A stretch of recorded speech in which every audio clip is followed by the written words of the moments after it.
Tandis que Marie s'endormait contre moi, ses petites mains posées sur mon torse, je me suis mis à repenser aux moments délicieux que nous venions de passer, ainsi qu'à ces dernières semaines, où ma conscience avait perçu toute une série de petits détails que jusqu'ici j'avais sans doute refusé de voir. Depuis que nous nous étions constitués en couple, et même si je sentais bien que je lui plaisais, Marie avait toujours été un peu fuyante, indécise. Elle était gênée quand je lui parlais de mon adoration pour elle, et elle avait souvent de brefs moments d'absence où elle semblait plongée dans des pensées tristes. Mais depuis quelque temps, je voyais bien que quelque chose avait changé, que son visage s'illuminait quand elle me retrouvait, qu'elle me prenait la main d'elle-même en attendant le métro, et aussi cette façon qu'elle avait eue encore cette nuit de me serrer dans ses bras, de me regarder comme si j'étais une chose... extraordinaire! Extraordinaire, avec des yeux qui dégageaient une sorte d'abandon, de sérénité.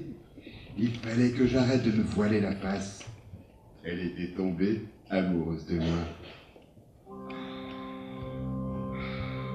Je me suis effondré sur l'oreiller, effaré. J'étais enfin parfaitement heureux. C'était horrible.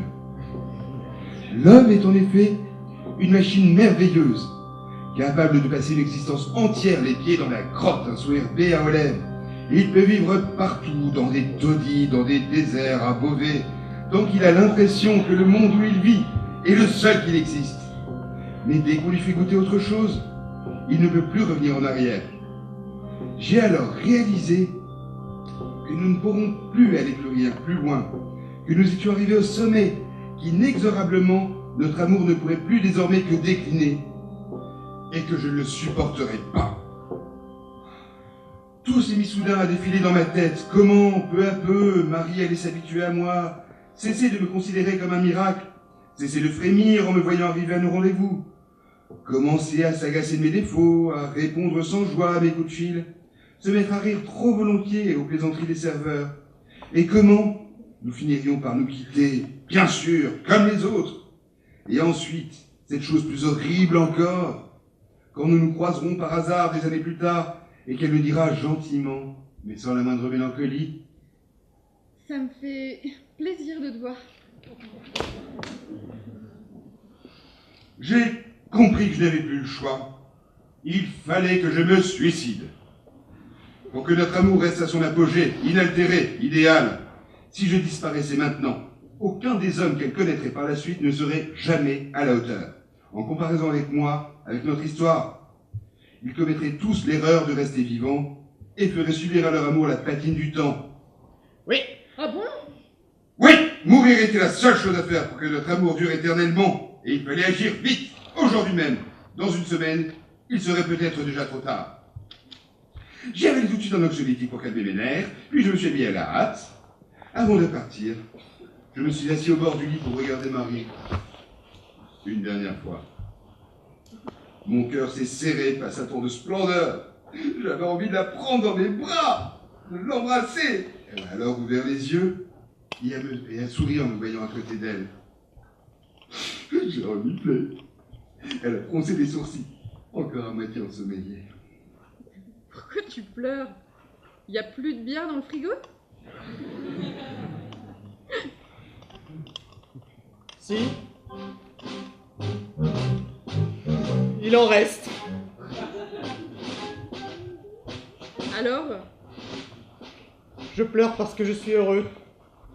Parce que j'ai jamais aimé quelqu'un comme je t'aime. C'était la première fois que je lui disais une chose pareille.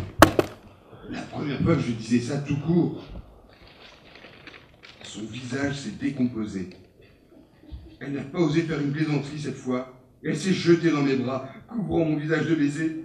J'avais envie d'embrasser aussi, mais une lame cruelle me traversait l'âme en songeant à la duplicité de la nature humaine.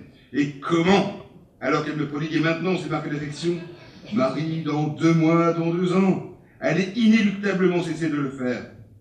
Je me suis soustrait à ses baisers et me suis relevé en souriant. J'ai une chose à régler. Je reviens tout à l'heure. Je lui ai dit qu'elle pouvait rester là si elle voulait. Je lui ai laissé un double des clés, au cas où elle ne devait pas attendre mon retour.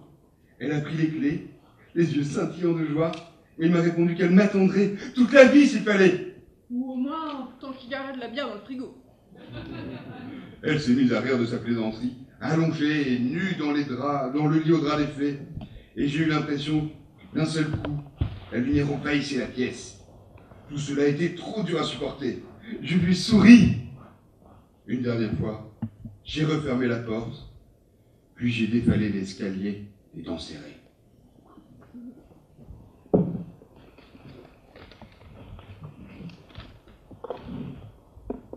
À terme, elle finira par retomber amoureuse. Dans les premiers temps de leur relation, elle se dira même guérie. Ils emménageront ensemble. Elle emportera l'urne, avec elle évidemment. Son nouveau compagnon l'emballera avec soin. Ils vivront quelques moments de plénitude. Au bout d'un certain temps, Marie posera un livre contre l'urne.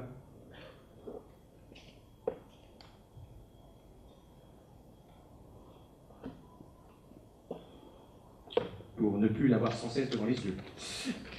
Puis avec le temps viendront les premières déceptions, les premières contrariétés, les premières disputes. La vie, immanquablement, se mettra à polluer leur amour.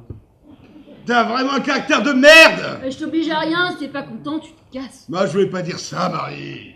Elle se rappellera alors la perfection de notre relation. Comment entre nous tout avait toujours été si facile, évident, sans la moindre tâche. Et chaque homme qu'elle connaîtra ne fera que renforcer son amour pour moi. Ils constateront son éternelle insatisfaction, sa déception, sa frustration de ne pas réussir à retrouver avec eux la plénitude qu'elle a éprouvée avec moi. Ils seront jaloux. Je suis désolée, je suis un peu stressée en ce moment. T'as pas l'air de me croire. Mais ils l'accepteront, car ils n'auront pas le choix. On ne peut pas lutter contre un mort. Et peut-être même qu'au retour de l'année 2020, quand ils auront un enfant, ils consentiront à laisser Marie l'appeler François. L'enfant grandira, et malgré elle, à chaque fois que Marie lira son nom, elle pensera à moi. Et elle attendra que l'enfant soit adulte vers 2040 pour lui révéler l'histoire de son prénom, pour lui dire qu'il était l'enfant de son père, évidemment, mais aussi celui de cet amour qu'elle avait eu dans sa jeunesse et qui était mort trop tôt. Il aura peut-être du mal à l'accepter au début, puis au fil des années, il cherchera à en savoir plus et posera des questions à sa mère.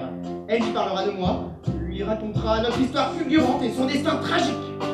Peu à peu, il viendra me considérer comme son second père. Il y pense qu'il sera sans doute à nouveau quand en 2055 il deviendra père à son tour. Il en parlera à son fils, ou peut-être même à sa petite fille. Quand à plus de 80 ans, autour de 2100, elle viendra à l'adolescence lui demander conseil pour ses premières peines de cœur. Notre histoire avec Marie, son arrière-grand-mère qu'elle n'aura pas connue, deviendra alors pour elle une légende, un mythe fondateur qui marquera à jamais sa vision de l'amour. Et ainsi, quand son arrière-petite-fille rencontrera l'homme de sa vie en 2115, le sang de Marie présent dans ses veines sera encore chargé de son amour pour moi. C'était vertigineux. Je n'avais jamais été aussi heureux. Ouais.